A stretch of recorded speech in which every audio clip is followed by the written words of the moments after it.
வணக்கம். சொந்த பந்தம் கதை நேரம். வாசிப்பவர் நிர்மலா சிவகுமார். ஏங்க, எத்தனை நாளாக சொல்கிறேன், பெருசுக ரெண்டையும் வீட்டை காலி செய்ய சொல்லுங்கன்னு என்று மனைவி சாரதா சொன்னதும், அவங்க பாட்டுக்கு இருக்காங்க, நமக்கு என்ன தொந்தரவாக கொடுக்குறாங்க, சும்மா இதையே சொல்கிற என்றான் பரமசிவம். உங்களுக்கு என்ன, வேலை வெட்டின்னு போயிடுவீங்க, வீட்டில் இருக்கிற எனக்கெல்லாம் தெரியும். தினம் ஏதாவது ஜீனி ஜீரகன்னு கேட்டுகிட்டே இருக்குது அந்த பாட்டி. பெரியவர் குப்புசாமி பென்ஷன் வாங்கியதும் மளிகை சாமானெல்லாம் வாங்கி போடுறாரே, அப்புறம் என்னவா? அவங்க 2 பேரும் ரொம்ப சிக்கனம்.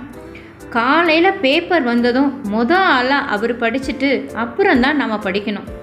சொந்தமாக ஒரு பேப்பர் வாங்கிக்க வேண்டியது தானே. ஓசி பேப்பரு, ஓசி டிவி, இப்படியே காலத்தை ஓட்டுதுக என்றாள் எரிச்சலுடன். விடு, அவர் படிக்கிறதால பேப்பரில் எழுத்தா குறைஞ்சிடுது, இல்லை டிவி கேபிள்காரன்தான் கூட பணம் கேட்குறானா? நம்ம காலையில் வேலை வெட்டியாக இருக்கோம், அவர் ஓய்வாக வீட்டில் இருக்கிறவர், அவருக்கும் நேரம் போகணும்ல. அது சரி, ராசி பலன் பார்க்கலாம்னா கூட பெரியவர் ஒரு எழுத்து விடாமல் படித்தப்புறம்தான் பார்க்க வேண்டியிருக்கு. பேப்பர் பார்க்கணுன்னு சொன்னால் கொடுத்துட போகிறார்.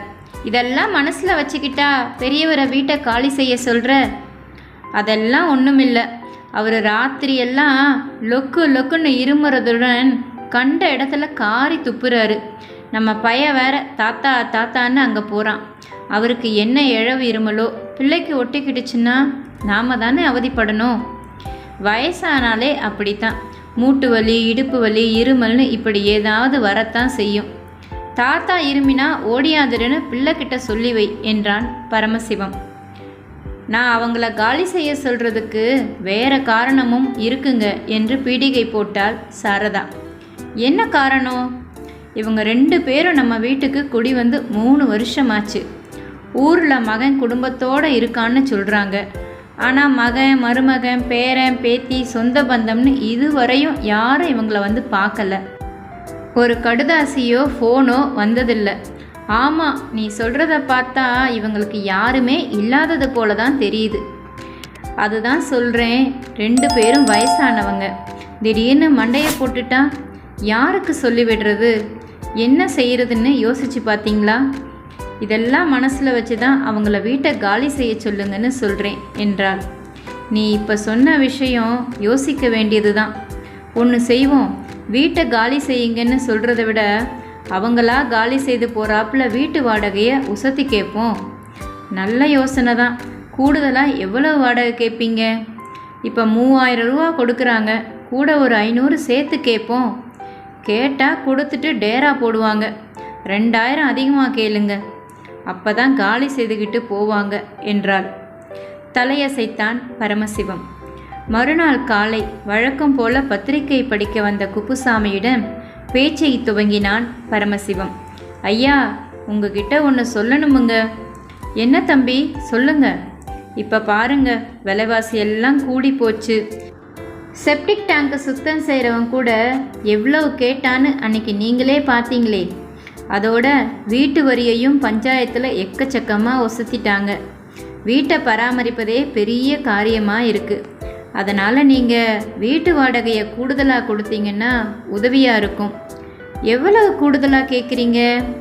இப்போ 3000 ரூபா தரீங்க. இந்த 3 வருஷமாக உங்ககிட்ட வாடகையை உயர்த்தி கேட்கல. அதனால் கூட 2000 சேர்த்து மாதம் 5000 ரூபாயை கொடுத்துடுங்க என்றான். 5000மா என்று அதிர்ச்சியுடன் குப்புசாமி கேட்க, அவ்வளவு பணம் கொடுக்க முடியாதுன்னா உங்களுக்கு கட்டுப்படியாகிறது போல வேற வீடு பார்த்துக்கங்களேன் என்றான் பரமசிவம். வேற வீடை பார்த்துக்கவா சொல்கிறீங்க? உடனே இல்லை, 3 மாதம் டைம் கொடுக்குறேன். அந்த 3 மாதமும் பழைய வாடகையை தந்தா போதும். அதையும் கூட அட்வான்ஸ் பணம் 15,000 கழிச்சுக்கிறேன். இல்லை, இதே வீட்டில் இருக்கிறதுன்னா மாதம் 5000 ரூபா வாடகையோட அட்வான்ஸில் 10,000 ரூபா ஒசத்தி கொடுக்கணும். எப்படியோ உங்கள் சௌகரியப்படி நடந்துக்குங்க என்றான். பெரியவர் முகத்தில் தோன்றிய அதிர்ச்சியை பரமசிவம் கவனிக்காமல் இல்லை. எப்படியும் அவர்களை காலி செய்ய வைத்துவிட வேண்டும் என்பதில் உறுதியாக இருந்ததால் பேச்சில் சற்று கடுமை காட்டி தன் வீட்டுக்குள் சென்று விட்டான் பரமசிவம். பத்திரிகையை கையில் பிடித்தபடி பிரமை பிடித்தவர் போன நின்றிருந்தார் குப்புசாமி. வீட்டின் கதவில் பின்புறம் நின்று இதையெல்லாம் கவனித்த சாரதா கணவன் வீட்டிற்குள் வந்ததும் புன்னகையுடன் சூப்பர் என பாராட்டினார். படிக்கும் மனநிலை போய்விட்டதால் பத்திரிகையை மடித்து வைத்துவிட்டு தன் போஷனுக்கு சென்றார் குப்புசாமி. கணவரின் முகவாட்டத்தை கண்டு வீட்டுக்கார தம்பி என்ன சொன்னார், ஏன் வருத்தமாக இருக்கீங்க என்று கேட்டாள் மனைவி காமாட்சி. வீட்டு வாடகை 2000 ரூபா சேர்த்து மாதம் 5000 ரூபாயா கொடுக்கணுமா? திடீர்னு இவங்களுக்கு என்ன வந்துச்சு, ஏன் இப்படி அடாவடியாக கேட்குறாங்க? அதோடு மட்டுமல்ல, அட்வான்ஸ்லையும் 10,000 ரூபா அதிகம் கேட்குறாங்க. கொடுக்காட்டி 3 மாதத்துக்குள்ளே நம்ம சக்திக்கு தகுந்த வீடு பார்த்துக்க சொல்கிறார். வேற எங்கே போகிறது? வாடகையும் அட்வான்ஸாக கூடுதலாக கேட்க என்ன காரணமா? ஏதோ வீட்டு பராமரிப்பு செலவு, வீட்டு வரியெல்லாம் கூடுதலாயிடுச்சுன்னு சொல்கிறாங்க. அதுக்காக இப்படி ஒரே அடியாவா 2000 ரூபா கேட்குறது? இதிலிருந்து என்ன தெரியுதுன்னா, நம்மளை வீட்டை காலி செய்ய வைக்கிறதுல தான் குறியாக இருக்காங்க. இப்போ என்ன செய்கிறது? வேறு வீட்டை பாருங்க. உங்கள் கூட வாக்கிங் வரவங்க கிட்ட சொல்லுங்கள். வாடகை 5000 ரூபா கொடுத்துட்டு வயிற்றில் ஈர துணியையா போட்டுக்கிறது? காஃபி ஆறிப்போச்சு, சுட வச்சு எடுத்து தாரேன் என்று சமையலறைக்குள் சென்றாள்.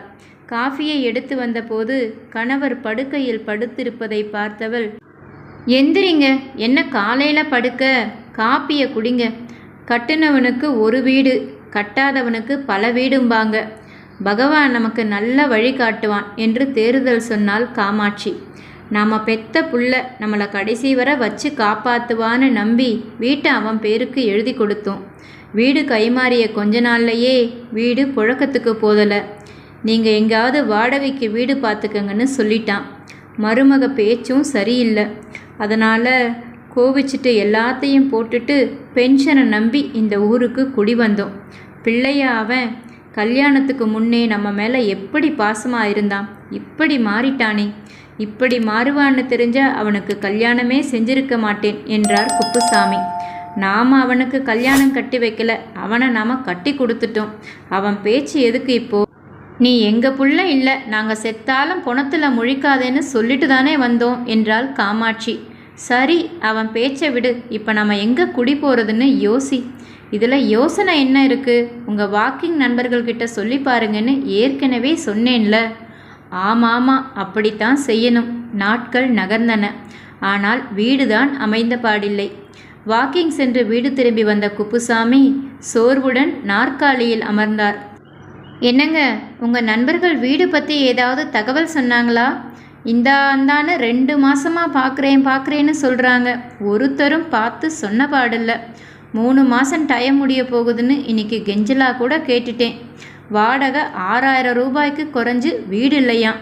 பள்ளிக்கூட பசங்களை படிக்க வைக்க பக்கத்து ஊர்களில் இருந்து குடும்பத்தாரர்கள் வந்ததால் வீட்டுக்கு கிராக்கி அதிகமாயிடுச்சான். அப்படின்னா வேற வீடே கிடைக்காதா? 5000க்கும் குறைஞ்ச வாடகைன்னா டவுனுக்கு வெளியே புது குடியிருப்புகளில் தான் கிடைக்குமா? அப்படித்தான் பாருங்களேன். இவர்கள் பேசிக்கொண்டிருக்கும்போது அங்கு வந்த பரமசிவம், 3 மாதம் டைம் முடிய இன்னும் 2 நாள் தானே இருக்குது, வீடு ஏதும் பார்த்தீங்களா என்று கேட்டான். பார்க்குறேன், தோதா கிடைக்கலையே. எனக்கு தெரிஞ்ச புரோக்கர் ஒருத்தரை வர சொல்லியிருக்கேன். அவர்கிட்ட சொன்னால் உங்களுக்கு தோதா வீடு பார்த்து கொடுப்பார். கவலைப்படாதீங்க என்றான் பரமசிவம். ரொம்ப சந்தோஷம் தம்பி. அவர் எப்போ வருவார்? ஃபோன் செய்திருக்கேன், வந்துட்டுருக்கார். சிறிது நேரத்தில் புரோக்கர் வந்ததும் அவரிடம் நிலைமையை கூறி குப்புசாமிக்கு அறிமுகப்படுத்தி, ஐயா, இவர்தான் புரோக்கர். நான் எல்லா விவரங்களையும் இவர்கிட்ட சொல்லிட்டேன் என்றான் பரமசிவம். ஒரு வீடு இருக்குது, அதில் 2 ரூம். ஒரு ரூமில் வீட்டுக்காரங்க சாமான்களில் போட்டு பூட்டி வச்சுருக்காங்க. மற்ற ஒரு room, hall, kitchen, attach bathroom, toilet எல்லாம் நீங்கள் புழங்கிக்கலாம். வாடகை 3000 தான். வீட்டு ஓனர் மும்பையில் இருக்கார். வீடு ஏன் பொறுப்பில் தான் இருக்குது. வாங்க, வீட்டை பாருங்கள். பிடிச்சா அட்வான்ஸ் 15000 ரூபாய் கொடுங்க. என்ன சொல்கிறீங்க? வாங்க, வீட்டை பார்க்க போகலாம் என்று சொல்லி சட்டையை மாட்டி புறப்பட்டார் குப்புசாமி. உங்கள் வீட்டம்மாவையும் கூட்டிட்டு வாங்க, அவங்களுக்கும் வீடு பிடிக்கணுமில்ல என்றதும் சிறிது நேரத்தில் தன் கணவர் மற்றும் புரோக்கருடன் வீடு பார்க்க புறப்பட்டாள் காமாட்சி. ஒருவித நிம்மதியுடன் இருந்தார் பரமசிவம் தம்பதியினர். வீட்டை பார்த்து திரும்பி வந்த குப்புசாமியும் காமாட்சியும் தங்கள் போஷனுக்கு செல்ல புரோக்கர் பரமசிவம் வீட்டிற்குள் சென்றார். வீடு எனக்கு பிடிச்சிருக்கு. அக்கம் பக்கம் வீடுகள் இருந்தாலும் இனிமேதான் பழக்கம் ஏற்படுத்திக்கணும். அவர்கள் எப்படி இருப்பாங்களோ? பேங்க்கு கடைகளுக்கு போகணும்னா கொஞ்சம் தூரம்தான். நீ என்ன நினைக்கிற காமாட்சி? பரவாயில்ல, தண்ணி காற்றெல்லாம் நல்லா தான் இருக்குது. இங்கே ஒரே வீட்டில் ஒரு போர்ஷனில் இருக்கும். எதுவானாலும் வீட்டுக்கார தம்பியையும் அவர் மனைவி சாரதாவையும் அவசரத்துக்கு கூப்பிட்டுக்கலாம். அதோட இந்த வீட்டு குட்டி பையனோட பேச்சும் சிரிப்பும் நம்ம கவலையை மறக்கடிச்சிருச்சு. இது இருக்காதங்க என்றாள். நீ சொல்கிறது வாஸ்தவந்தான். இந்த வீட்டில் ஏதோ நம்ம உறவுகளோட பாதுகாப்பாக இருக்கிற மாதிரி இருந்துச்சு. இது அங்கே கிடைக்காது என்று இவர்கள் பேசி கொண்டிருக்கையில் பரமசிவத்திடம், புரோக்கர், அவங்களுக்கு வீடு பிடிச்சி போச்சுன்னு நினைக்கிறேன். ஆனால் தனி வீட்டில் இருக்கணுமேனு யோசிப்பாங்க போல இருக்கு. நீங்கள் 2 பேரும் இவங்களை எப்படியும் காலி செய்ய வச்சிடணும்னு சொன்னதுனால தான் நான் வாடகையை வீட்டுக்காரங்க சொன்ன 4000 ரூபாயிலிருந்து 3000 குறைச்சேன் என்றார். 2 பேரும் ரொம்ப வயசானவங்க. ஏதாவது நடக்கக்கூடாதது நடந்துச்சுன்னா நமக்குள்ள சுமையாயிடும். இந்த 3 வருஷமாக இவங்களை யாரும் வந்து பார்த்ததில்ல. இவங்களும் எங்கேயும் போனதில்லை. ஏதாவது ஆச்சுன்னா நம்ம யாருக்கு சொல்கிறது, என்ன செய்கிறது? அதுக்கு தான் இந்த ஏற்பாடு. உனக்கு கமிஷன் நான் தாரேன், அவங்கக்கிட்ட கேட்காத. சாமான்களை ஏற்றி போகிற செலவையும் நானே ஏற்றுக்கிறேன் என்றான் பரமசிவம். அப்படின்னா இவங்க 2 பேரும் யாரோட ஆதரவும் இல்லாமல் இருக்காங்கன்னா சொல்கிற? அப்படித்தான் நினைக்கிறோம். இதுவரை இவங்களுக்கு ஒரு ஃபோனோ கடுதாசியோ கூட வந்ததில்லை. இவங்களும் யாருக்கும் ஃபோன் செய்ததில்லை என்றான் பரமசிவம். அச்சமயம் ஏதோ சொல்ல வந்த குப்புசாமியின் காதில் புரோக்கரும் பரமசிவமும் பேசிக்கொண்டது காதில் விழுந்தது. சற்று நேரம் அப்படியே அசைவற்று நின்றவர் பின் ஏதும் அறியாதவர் போல அவர்களிடம் சென்றார். வாங்க, உட்காருங்க. பொருட்களை ஏற்றி போக ஆட்களுக்கும் வண்டிக்கும் சொல்லிட்டேன். நாளை நல்ல நாள், போய் பால் காய்ச்சிடுங்க. பரமசிவத்தின் அவசரம் குப்புசாமிக்கு இப்போது நன்றாகவே புரிந்தது. அவன் பயப்படுவதிலும் நியாயம் இருக்கிறது என உணர்ந்தார் குப்புசாமி. அட்வான்ஸில் 3 மாத வாடகையை கழித்து மீதம் 6000 ரூபாய் கொடுத்தான் பரமசிவம். தன்னிடமிருந்த 9000ஐயும் அதனுடன் சேர்த்து புரோக்கரிடம் அட்வான்ஸ் கொடுத்ததும் வீட்டு சாவியை கொடுத்தார் புரோக்கர். மறுநாள் காலை பரமசிவம் ஏற்பாட்டின்படி 2 கூலி தொழிலாளிகளுடன் ஒரு வேன் வாசலில் வந்து நின்றது. இரவோடு இரவாக பொருட்களை மூட்டை கட்டி வைத்திருந்தார் குப்புசாமி. பாதுகாப்பாக எடுத்து செல்ல அவரிடம் டிவி, ஃப்ரிட்ஜ் என எதுவும் இல்லை. தட்டுமுட்டு சாமான்கள், அடுப்பு, கேஸ் சிலிண்டர், 2 கட்டில்கள், 2 சேர், ஒரு ஸ்டூல், பெட்டிகள், கட்டைப்பையில் புத்தகங்கள். கூலி ஆட்கள் சாமான்களை வேனில் ஏற்றினர். பரமசிவம் குடும்பத்தாரிடம் இருந்து விடைபெற்று வேனில் ஏறும் முன் பரமசிவம் கையை பிடித்து சாவியை கொடுத்தார் குப்புசாமி. மறந்துடாதீங்க, வீட்டுக்குள்ளே போய் பாருங்க என்று தழுத்தழுத்து வேனில் ஏறினார். வேன் புறப்பட்டு சென்றதும் பொருட்கள் எதையும் மறந்துவிட்டு சென்றிருக்கிறார்களோ என்பதை உறுதி செய்ய குப்புசாமி குடியிருந்த போஷனுக்கு பரமசிவமும் சாரதாவும் சென்றனர். கபோர்டில் 50,000 பணமும் ஒரு கடுதாசியும் இருந்தது. மகன் பரமசிவத்துக்கும் மருமகள் சாரதாவுக்கும் பேரன் கோபிக்கும் ஆசீர்வாதங்கள். பெற்ற பிள்ளையால் துரத்தப்பட்டதால் அனாதையாக தான் உங்கள் வீட்டிற்கு குடிவந்தோம். உங்கள் எல்லோருடைய அன்பும் அரவணைப்பும், குறிப்பாக பேரன் கோபியின் ஒட்டுதலும் நாங்கள் அனாதைகள் இல்லை என மன ஆறுதலை அளித்தது. எங்களுக்கு மரணம் சம்பவித்தால் என்ன செய்வது என்ற உங்களின் தவிப்பும் கவலையும் எனக்கு புரிந்தது. இக்கடிதத்துடன் ரூபாய் 50,000 வைத்திருக்கிறேன். நீங்கள் நினைப்பது போல ஒருவேளை எங்கள் முடிவு ஏற்படுமானால் பிள்ளை ஸ்தானத்திலிருந்து எங்களை நல்லடக்கம் செய்ய வேண்டுகிறோம். இந்த உதவியை மறுக்காமல் செய்ய வேண்டுகிறோம். அனாதையாக வந்தோம், ஆதரவுடன் இந்த 3 ஆண்டுகள் வாழ்ந்தோம், அனாதையாக செல்கிறோம். நன்றியுடன் குப்புசாமி. பணத்தையும் கடிதத்தையும் சாரதாவிடம் கொடுத்து தன் ஸ்கூட்டியை எடுத்து விரைந்தான் பரமசிவம்.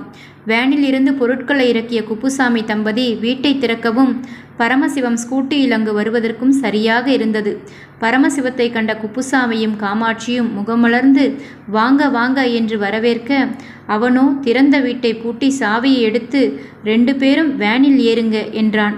இருவரும் புரியாமல் பார்க்க, உங்க மகன் மருமகள் பேரனோடு வந்திருக்கானுங்க, புறப்படுங்க. அவங்க எப்படி இங்கே வந்தாங்க? நாங்கள் எங்கள் விலாசத்தையே கொடுக்கலையே.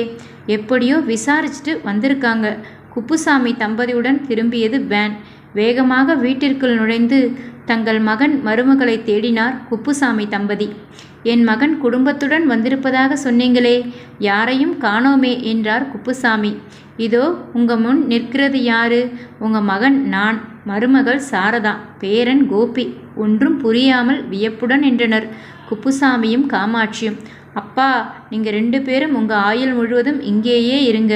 உங்கள் கடிதத்தை படித்ததும் எங்கள் பெற்றோர் உயிரோடு வந்தது போன்ற உணர்வு ஏற்பட்டது. இந்தாங்க, புடிங்க பணத்தை, சாவியை கொடுத்து புரோக்கரிடம் அட்வான்ஸையும் வாங்கித்தாரேன் என்றான் பரமசிவம்.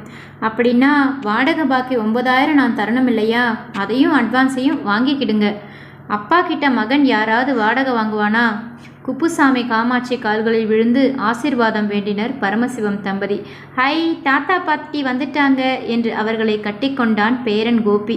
சொந்தமென்று வந்ததெல்லாம் பந்தமும் இல்லை, ஒரு துணையில்லாமல் வந்ததெல்லாம் பாரமும் இல்லை என்று பழைய திரைப்பட பாடல் எங்கிருந்தோ காற்றில் மிதந்து வந்தது. படித்ததில் பிடித்தது பிடித்திருந்தால் பகிருங்கள், லைக் செய்யுங்கள். நன்றி.